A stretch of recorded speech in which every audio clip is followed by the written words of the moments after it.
오늘 나눌 말씀은 호세아서 6장 1절부터 11절 말씀입니다. 시작 전에 미리 알려드릴 게 있는데요. 제가 일주일에 한 번 정도로 스케줄을 잡고 말씀 묵상 강의를 시작했는데 한 주간 묵상 본문을 미리 보기로 보여주면 묵상에 더 도움이 될 것 같다고 요청하는 분들이 계셔서 갈라디아서부터는 그렇게 하려고 합니다. 한 주에 한 번 중요한 본문을 골라서 나누고 남은 본문들은 간략하게 요약해서 미리 보여드리려고 하니까요. 참고해 주시고요. 오늘은 지나간 묵상이긴 하지만 스킵하기에는 중요한 본문이라서 앞에 본문부터 간단히 리뷰해 보고 오늘 말씀을 나누겠습니다. 호세아 1장부터 3장은 호세아서 전체 메시지를 요약하는 역할을 합니다. 음란한 여인과의 비극적인 사랑의 아픔을 공유하는 호세아와 하나님이 이 세 장의 주인공이죠. 1장에서 우리는 하나님의 불행한 결혼을 시청각적으로 보여주는 호세아의 불행한 결혼 이야기를 나눴습니다. 이 1장의 이야기는 우리에게 이런 질문을 남깁니다. 이 결혼은 끝까지 유지될 수 있을까? 하나님은 음란한 이스라엘과의 결혼 관계를 어떻게 유지하실 건가? 이 질문에 대한 답이 2장과 3장이에요. 2장에서 하나님은 이스라엘과의 결혼 관계를 유지하기 위해서 두 가지 방법을 생각하십니다. 연단과 설득입니다. 먼저 가시와 높은 담으로 어려움을 줘서 음란한 아내가 다른 연인을 찾아가는 길을 막고 모든 곡식과 포도주와 기름과 양털을 도로 다 빼앗아서 힘들게 하시겠다는 겁니다. 이런 연단을 겪고도 안 돌아오면 어떡하실 건가? 그때는 거친 들로 데려가서 타이르고 부드러운 말로 위로하면서 설득하시겠다는 거예요. 이 두 가지 방법을 생각하시면서 하나님은 이런 기대를 하십니다. 내가 그렇게 어려움을 주면 이제 본 남편에게 돌아가야겠다. 그러겠지.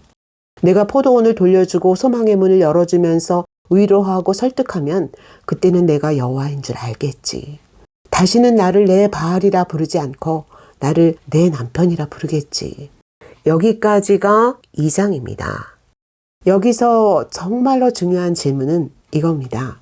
하나님의 이 기대대로 안 되면, 연단도 설득도 안 통하면 그때는 어떻게 하실 건가? 그래도 또 배신하고 또 바알에게 가면 그래도 하나님은 이 결혼을 유지하실 건가?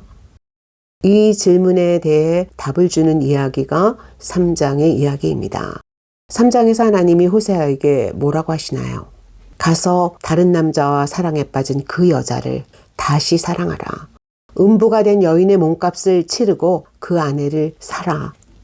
나는 이스라엘이 다른 신과 음행에 빠졌어도 그들을 사랑한다. 여러분, 이 말씀이 하나님의 마지막 결정입니다. 그래서 호세아서는 내가 그들의 반역을 고치고 기쁘게 그들을 다시 사랑하리니 라는 말씀으로 끝납니다. 호세아가 음부가 된 여인의 몸값을 치르고 그 아내를 다시 사는 것 같이 하나님은 우리의 더러움과 배신의 값을 하나님 자신이 치르십니다. 우리가 받아야 할 수치와 지옥을 하나님 자신이 대신 받으세요. 십자가에서 그 사랑이 확증될 때까지 다시 사랑하시고 또 사랑하십니다. 그래서 호세아서에 아무리 심판의 메시지가 압도적으로 많아도 호세아서를 흘러가는 중심 선율은 이 끝까지의 사랑입니다. 그걸 보여주는 게 1장부터 3장의 이야기예요. 이렇게 앞에 3장에서 전체 메시지를 미리 요약해 놓고 그 다음 4장부터 5장 7절까지 이스라엘의 죄를 고발하시는 겁니다. 5장 8절부터는 급격히 분위기가 바뀌는데요. 5장 8절부터 9장 9절까지의 메시지는 시리아 에브라임 전쟁의 위기 상황을 배경으로 선포되는 말씀입니다. 여로보암이 죽고 난 후 이스라엘은 급부상한 아수르의 봉신국이 될 건가, 애굽의 지원을 받아서 아수르에 저항할 건가, 이 둘 중 하나를 선택해야 하는 정치적 혼란기를 맞게 됩니다. 그래서 5장 8절 이후에는 양대 열강 사이에서 애굽도 기웃거리고 아수르에게도 구애를 보내는 그들의 갈팡질팡 외교를 비난하는 말씀들이 자주 등장합니다. 에브라임은 어리석은 비둘기같이 지혜가 없어서 애굽을 향하여 부르짖으며 아수르로 가는도다. 에브라임은 바람을 먹으며 동풍을 따라가서 아수르와 계약을 맺고 기름을 애굽에 보내는도다. 이런 말씀들이 여러 곳에 등장합니다. 이 극심한 혼란기에 이스라엘 왕 베가가 아람 왕 르신과 반아수르 동맹을 맺고 이 동맹에 동참하지 않은 유다를 치러 오는데, 이때 유다 왕 아하스가 아수르와 손을 잡고 아람과 이스라엘 연합군을 격파합니다. 이 전쟁이 시리아 에브라임 전쟁이에요. 이 전쟁의 시작을 알리는 비상경보음이 5장 8절입니다. 너희는 기브아에서 뿔나팔을 불며 라마에서 나팔을 불라 그러잖아요. 전쟁이 시작됐다라는 경보음이죠. 오늘 말씀은 이 시리아 에브라임 전쟁의 참상을 겪으면서 상처투성이가 된 백성들의 참회의 고백으로 시작됩니다. 오라 우리가 여호와께로 돌아가자. 여호와께서 우리를 찢으셨으나 도로 낫게 하실 것이요 우리를 치셨으나 싸매어 주실 것입니다. 여호와께서 이틀 후에 우리를 살리시며 셋째 날에 우리를 일으키시리니 우리가 그의 앞에서 살리라. 그러므로 우리가 여호와를 알자. 힘써 여호와를 알자. 그의 나타나심은 새벽빛같이 어김없나니 비와 같이 땅을 적시는 늦은 비와 같이 우리에게 임하시리라 하니라. 여러분, 이 본문은 선지자의 설교인지 백성의 참회의 고백인지에 따라 해석이 달라지는데요. 그런데 화자가 누구인지 밝히지 않습니다. 그래서 문맥이 중요한 거죠. 본문의 명확한 의미는 항상 문맥에서 결정됩니다. 그래서 묵상을 하기 전에 문맥부터 관찰하는 것이 중요한 거죠. 전후 문맥을 살펴보면 이 본문은 백성의 참회의 고백으로 보는 것이 적합합니다. 일단 본문의 화자가 우리라는 복수형을 쓰고 있고요. 특히 이 본문 뒤에 이어지는 하나님의 반응을 볼 때 더 그렇습니다. 앞의 문맥을 봐도 그래요. 5장은 이런 말씀으로 끝납니다. 에브라임과 유다가 자기들의 상처를 깨닫고 아수르로 사람을 보내도 아수르는 너희 상처를 고쳐주지 못한다. 너희가 찢긴 것은 너희 죄 때문이고 너희를 찢은 것은 아수르가 아니라 나다. 너희가 죄를 뉘우치고 고난 속에서 내 얼굴을 간절히 구할 때까지 나는 너희에게 돌아오지 않을 것이다.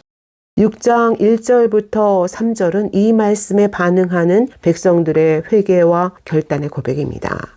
그들은 이 말씀을 들으면서 하나님이 원하시는 게 뭔지, 무엇을 기다리시는지, 자기들이 어떻게 해야 하는지를 정확하게 이해했습니다. 그래서 이제 우리가 여호와께 돌아가자. 찢으신 분도 하나님이시고 낫게 해주실 분도 하나님이시다 라고 참회의 고백부터 하는 거죠. 지금이라도 우리가 회개하고 하나님께 돌아가면 하나님이 다시 우리를 살리시고 일으키실 것이다 라고 믿고 있는 겁니다. 그러면서 우리가 힘써 여호와를 알자 라고 결단하고 있어요. 분명 하나님이 가장 듣고 싶어 하셨던 참회의 고백이고 결단이죠. 그런데 다음 절에서 하나님은 그들의 기대와는 전혀 다른 의외의 반응을 보이십니다. 에브라임아 내가 내게 어떻게 하랴. 유다야 내가 내게 어떻게 하랴. 너희의 인애가 아침 구름이나 쉬 없어지는 이슬 같도다. 그러므로 내가 선지자들로 그들을 치고 내 입의 말로 그들을 죽였나니 내 심판은 비처럼 나오느니라. 여러분, 하나님은 그래 너희가 드디어 내가 그렇게 기다렸던 참회를 하는구나. 내게 돌아오려고 하는구나. 힘을 다해서 내가 누구인지 알려고 하는구나. 그래 내가 너희의 기대대로 속히 너희에게 돌아갈게. 그러지 않으세요. 하나님은 마치 그들을 어찌해야 좋을지 몰라서 번민에 빠지신 분처럼 괴로워하시면서 탄식하십니다. 내가 너희를 어쩌면 좋으냐. 너희를 어떻게 하면 좋단 말이냐. 너희는 내게 한결같은 사랑을 원하는구나. 새벽빛같이 땅을 적시는 비같이 어김없이 임하는 사랑을 구하는구나. 그런데 너희가 내게 한결같은 사랑을 보인 적이 있느냐? 너희의 인애는 늘 금방 사라지는 이슬처럼 변덕스럽지 않았느냐? 그 쉽게 변하는 사랑 때문에 내가 선지자들을 통해 너희를 찢어 쪼개고 내 입의 말로 너희를 심판한 것이 아니냐? 내 심판은 빛과 같이 나타날 것이다. 이러시는 겁니다. 왜 이런 반응을 보이시는 걸까요? 여러분, 인애로 번역된 히브리 단어 헤세드는 언약관계 안에서 두 당사자에게 요구되는 변치 않는 사랑 또는 한결같은 충성심을 의미합니다. 하나님은 모든 순간 자기의 언약 백성을 한결같은 사랑으로 대하셨어요. 그러나 이스라엘은 너무 오랫동안 하나님께 정조를 지키지 않았습니다. 너무 오랫동안 하나님이 남편인지 바알이 남편인지 자기들의 남편을 구별하지 않았어요. 그러던 그들이 지금 언제든지 회개만 하면, 기도만 하면 즉각 확실하고 어김없는 은혜가 속히 임할 거라고 믿고 있습니다. 이틀 후에 우리를 살리시며 셋째 날에 우리를 일으키시리라 라고 즉각적인 회복과 구원을 기대하고 있어요. 그러면서 우리가 여호와께 돌아가자, 힘써 여호와를 알자 라고 회개와 충성의 맹세를 하고 있는 겁니다. 그러나 하나님은 그들의 사랑과 충성이 어쩌다 한 번이라는 것을 너무나 잘 알고 계십니다. 그들의 사랑이 얼마나 쉬 사라지는 이슬 같은지, 얼마나 변덕스러운지 알고 계세요. 그 쉽게 변하는 사랑을 심판하지 않으면 또 바알에게 갈 것도 알고 계십니다. 그래서 그들의 참회의 고백을 들으시면서 번민하시는 거예요. 백성의 마음속을 들여다보시는 그 번민 속에서 주시는 말씀이 바로 호세아서의 그 유명한 말씀 6장 6절입니다. 나는 인애를 원하고 제사를 원치 아니하며 번제보다 하나님 아는 것을 원하노라. 호세아서의 중심 주제를 요약하는 핵심 본문이죠. 인애와 하나님을 아는 것이라는 주제는 호세아서에서 여러 번 등장하는 중요한 주제입니다. 4장 1절에서 하나님은 이스라엘의 죄를 이렇게 고발하셨어요. 이 땅에는 진실도 없고 인애도 없고 하나님을 아는 지식도 없고 하나님 백성이 사는 땅에서 마땅히 있어야 할 것이 실종돼 버렸다는 것입니다. 그 결과가 뭔가 4장 2절에서 이렇게 말씀하세요. 오직 저주와 속임과 살인과 도둑질과 간음뿐이요 포악하여 피가 피를 뒤이음이라. 여러분, 그들은 살인하지 말라, 간음하지 말라, 도둑질하지 말라, 거짓 증언하지 말라, 내 이웃의 집을 탐내지 말라. 이 5가지 계명과 정확하게 정반대로 살고 있습니다. 그것이 바로 진실과 인애와 하나님을 아는 지식이 사라진 땅의 비참한 실상입니다. 예배드리는 사람들이 그렇게 많은데 왜 이렇게 세상에 선한 게 없나? 왜 이렇게 거짓말하고 속이고 포악한 사람들이 득세하는 이상한 세상이 됐나? 왜 이렇게 살인과 도둑질과 음란으로 도배를 한 더러운 영화들, 더러운 드라마들이 판을 치나? 하나님 백성이 사는 땅에 인애와 하나님을 아는 지식이 없기 때문입니다. 그래서 하나님이 내 백성이 지식이 없으므로 망하는도다 라고 탄식하시는 거예요. 나는 인애를 원하고 제사를 원치 아니하며 번제보다 하나님 아는 것을 원한다. 이 말씀은 나는 제사도 싫고 번제도 싫다는 말씀이 아닙니다. 하나님이 하시고 싶은 말씀은 이런 거예요. 내가 너희의 제사와 번제보다 더 중요하게 여기는 것은 나를 향한 한결같은 사랑과 충성심이다. 나는 너희가 내가 누구인지를 아는 지식을 갖기 원한다. 그런데 너희에게는 이 2가지가 다 없구나. 너희는 지금까지 내가 너희에게 얼마나 한결같은 사랑을 주었는지도 모르고 그 사랑에 어떻게 반응해야 하는지도 모르는구나. 내가 누구인지 아는 지식이 없구나. 그러니 너희는 제사와 번제를 드리기 전에 인애부터 배우고 내가 누구인지부터 배워야 한다. 이런 말씀이에요. 여러분, 하나님이 예배보다 헌금보다 우리에게 더 기뻐하시는 것은 인애와 하나님을 아는 지식입니다. 하나님은 인애도 없고 하나님을 아는 지식도 없는 예배. 누구를 왜 예배하는지 모르는 종교적 예배를 가장 싫어하세요. 하나님이 우리에게 가장 원하시는 것은 하나님이 누구신지 정확히 알고 하나님을 아는 그 지식 때문에 그분을 쉬 변하지 않는 한결같은 사랑으로 사랑하고 신뢰하는 것입니다. 하나님을 아는 그 지식 때문에 그분께 받은 인애를 누군가에게 흘려보내는 것이에요. 그 일에 실패해서 우리도 인애와 하나님을 아는 지식이 없는 백성이 되면 우리도 7절부터 11절의 말씀처럼 또 언약을 깨고 또 하나님을 배반하고 또 가증한 일을 행하고 자기를 더럽히는 그 백성이 되는 것입니다. 하나님이 우리에게 원하시는 하나님을 아는 지식은 어떤 지식일까요?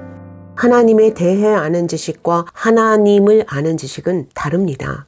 우리는 하나님에 대해서는 많은 것을 알면서도 하나님을 거의 알지 못할 수도 있습니다. 성경은 하나님이 누구신지 알라고 주신 책입니다. 그러나 성경을 읽는다고 반드시 하나님을 아는 것은 아니에요.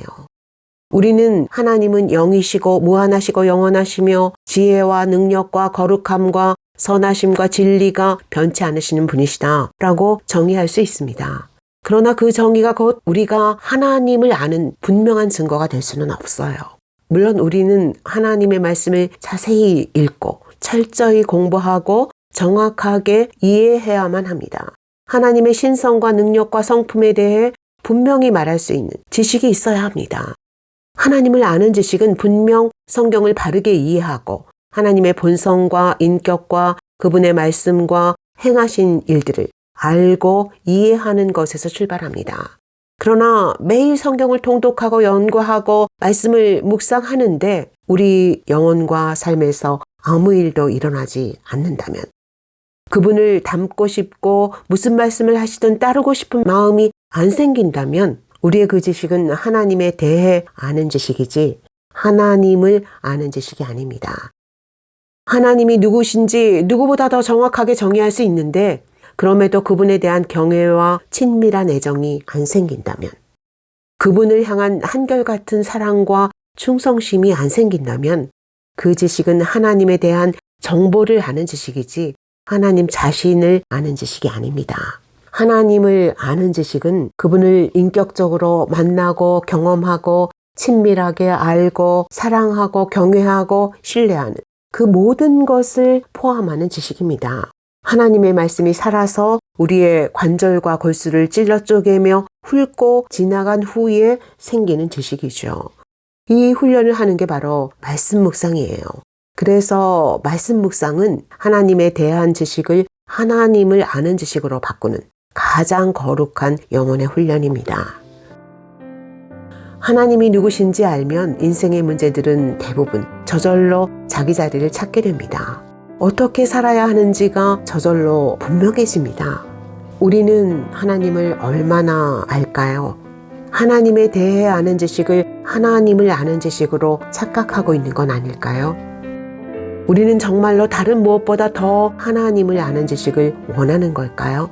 우리의 묵상의 목표는 정말로 하나님을 아는 것일까요? 하나님을 아는 것보다 더 마음을 사로잡고 더 큰 즐거움과 만족을 주는 다른 무언가가 우리에게 있는 건 아닐까요?